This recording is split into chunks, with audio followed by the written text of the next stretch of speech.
देख रहे हैं भायंदर सत्ता न्यूज। लोकसभा 73 जौनपुर भारतीय जनता पार्टी के उम्मीदवार कृपाशंकर सिंह के समर्थन में अपना दल यस की राष्ट्रीय अध्यक्ष अनुप्रिया पटेल जी का आगमन मुंगरा बादशाहपुर विधानसभा के मादरडीह स्थित संत पंचमदास इंटर कॉलेज में हुआ। अनुप्रिया पटेल ने अपना दल के कार्यकर्ताओं से भारतीय जनता पार्टी के कृपाशंकर सिंह के पक्ष में वोट करने के लिए अपील की।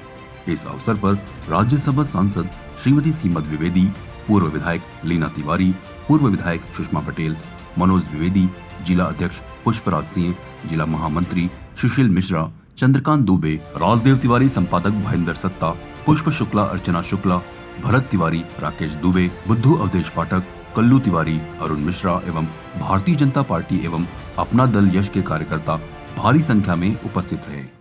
देने की, बैंक का खाता देने की, 5 लाख का स्वास्थ्य बीमा देने की, किसान सम्मान निधि देने की, इन सारी योजनाओं के कारण केवल 10 साल के अंदर 25 करोड़ लोग गरीबी रेखा से बाहर निकल के आए। अब सोचिए, कभी इस देश में नारा दिया जाता था गरीबी हटाओ, गरीबी हटाओ, और लगातार कई लोकसभा चुनाव निकल गए, आजादी के 75 वर्ष हो गए, लेकिन गरीब बढ़ते गए, गरीबी कम नहीं हुई। लेकिन जब सरकार दृढ़ निश्चय के साथ काम करती है, प्रतिबद्धता के साथ काम करती है और देश हित में बड़े और कड़े फैसले लेती है, तब 25 करोड़ लोग 10 साल के अंदर गरीबी रेखा से बाहर निकल आते हैं। ये संकल्प शक्ति होती है, ये इच्छा शक्ति होती है जो 10 साल में मोदी जी के नेतृत्व में हमारी एनडीए की सरकार ने दिखाई। क्या आज आपको गर्व नहीं होता कि भारत ने चांद में जाकर अपना तिरंगा लहरा दिया है, जब बड़े बड़े देशों के स्पेस के मिशन फेल हो गए?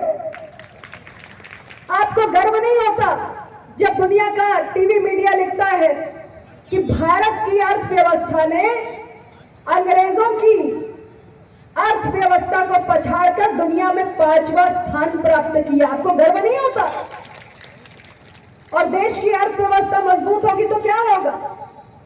जब देश की अर्थव्यवस्था मजबूत होगी तो सरकार का खजाना मजबूत होगा, और सरकार का खजाना मजबूत होगा तो आप सबके कल्याण के लिए, हम सबके कल्याण के लिए सरकार के पास और साधन संसाधन होंगे, धन होगा, देश के लोगों का कल्याण होगा। और इसलिए हमारी सरकार कहती है कि हमारे तीसरे कार्यकाल में हम देश की अर्थव्यवस्था को 5वें नंबर से निकाल के तीसरे नंबर की अर्थव्यवस्था बनाना चाहते हैं। आप ये समझिए कि 2014 से पहले भारत की अर्थव्यवस्था की गिनती दुनिया की 5 सबसे कमजोर अर्थव्यवस्थाओं में होती थी। फ्रेजाइल 5, फ्रेजाइल मतलब जो बहुत चरमराती, कमजोर अर्थव्यवस्था है। यानी आज से 10 साल पहले भारत की अर्थव्यवस्था के लिए कहा जाता था कि ये फ्रेजाइल 5 में एक है, दुनिया की 5 सबसे कमजोर अर्थव्यवस्थाओं में से एक है। केवल 10 सालों का सफर देखिए, फ्रेजाइल 5 से उठकर टॉप 5 में आ गए हम, 5वें नंबर की अर्थव्यवस्था बन गए। और इसलिए मैं आपसे कहना चाहती हूं कि चाहे अर्थव्यवस्था, चाहे बुनियादी ढांचे विकास हो,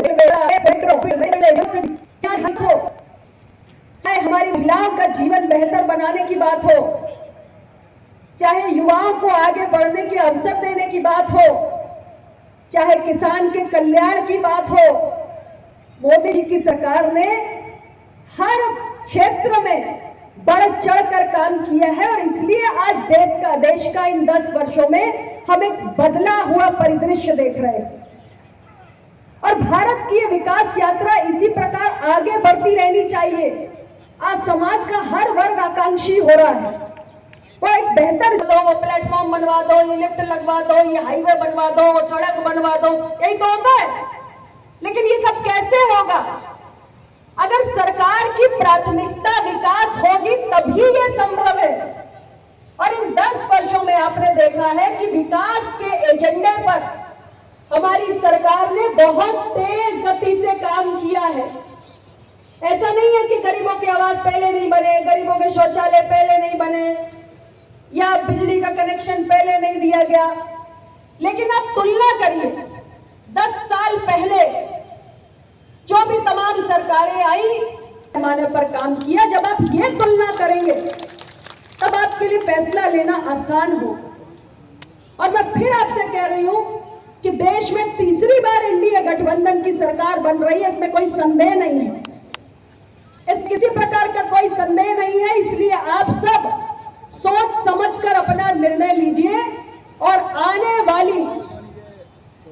वाली 25 तारीख को आप सब हमारे एनडीए के प्रत्याशी इनके चुनाव निशान कमल का फूल का बटन दबा के जो ईवीएम पर पहले नंबर पे मिलेगा आपको, यानी जब आप जाएंगे ना मतदान केंद्र में माताएं में, तो मतदान जो वोटिंग वाली मशीन होती है ईवीएम मशीन, उस पे पहले खाने में कमल का फूल होगा।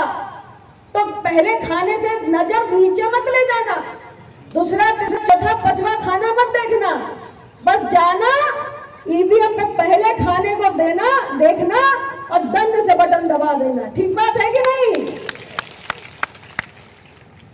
मैं आप सभी को आग्रह करना चाहती हूं कि आप सब आने वाली 25 मई को ईवीएम पर कमल के फूल का बटन दबाकर इनको अधिक से अधिक वोटों से विजयी बनाकर देश की संसद में भेजें।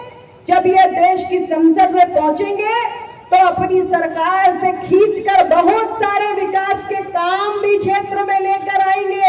ये अनुभवी राजनेता हैं, आप सब इनके बारे में जानते हैं, गृह राज्य मंत्री रहे हैं, तो ये कोई नए नवेले नहीं है कि राजनीति का जिसको ककेरा पड़ना हो।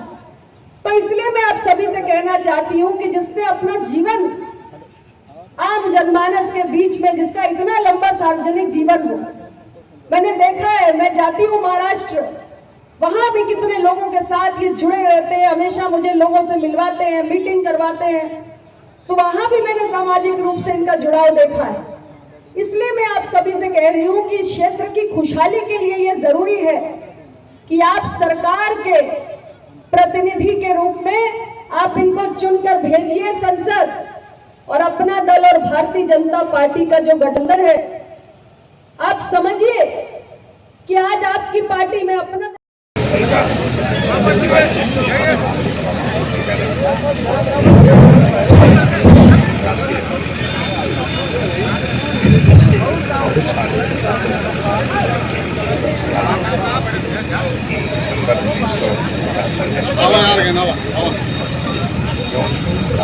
हर शर्मा आदि प्रभावियों में भी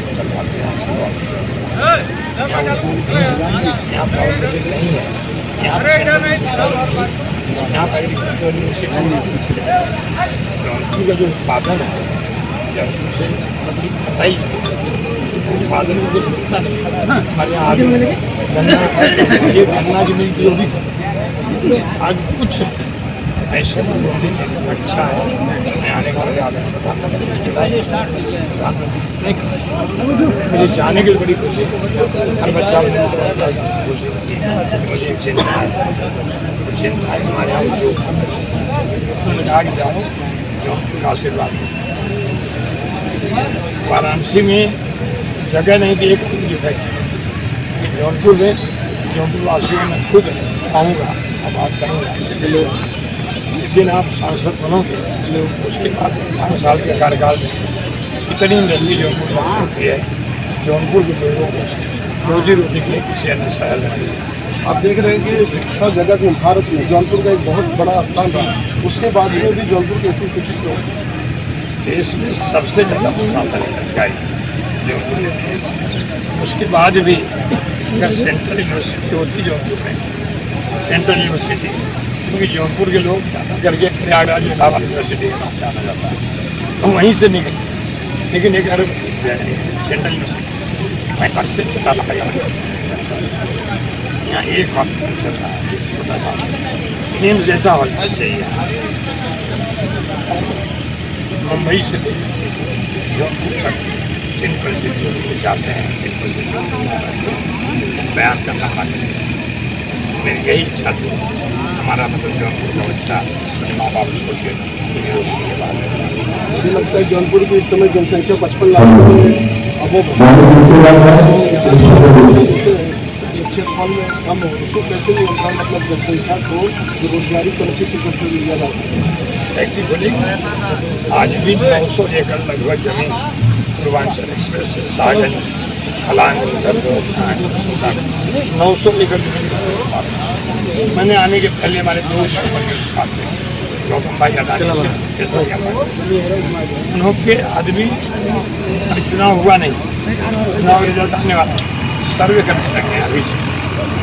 मेरी इच्छा है और कुछ नहीं, जौनपुर का बेटा आने वाले से बेटा या बेटी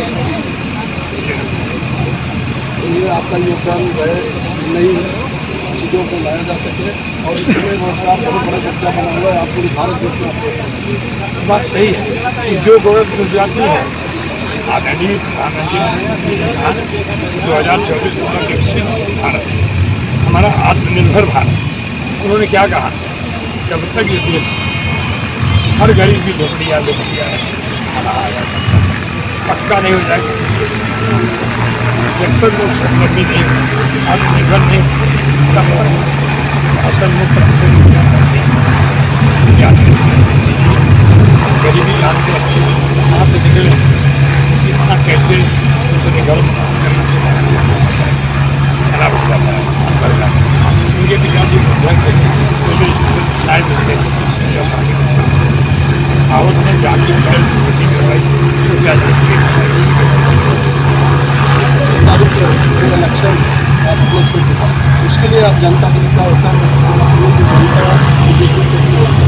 नहीं, एक तो सिर्फ 2014 के पहले भारत देखी, 2014 के बाद उत्तर प्रदेश के 2017 के बाद 2016 के बाद मतदान उसी वोट इसीलिए अपील करूँगा कि बात ज़्यादा महाराष्ट्र में रहे, आपके मामले भी अच्छी है जो आज आपके कार्यकाल जो आपका रहा उसका मैं जहाँ भी जाता हूँ एक घंटा बच्चे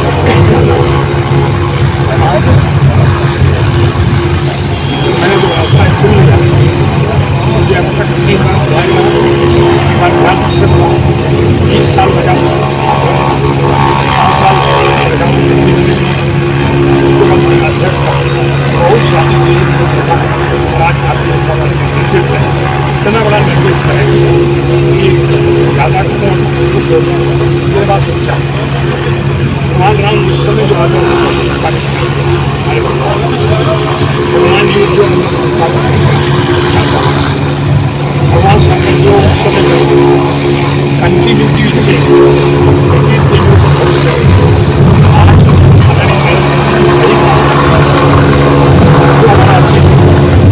भरोसा मिला इस देश का पूरी आदमी को पता है जब देश का हर परिवार को लग जाएगी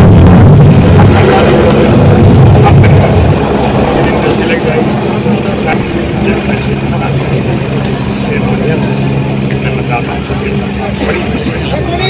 बहुत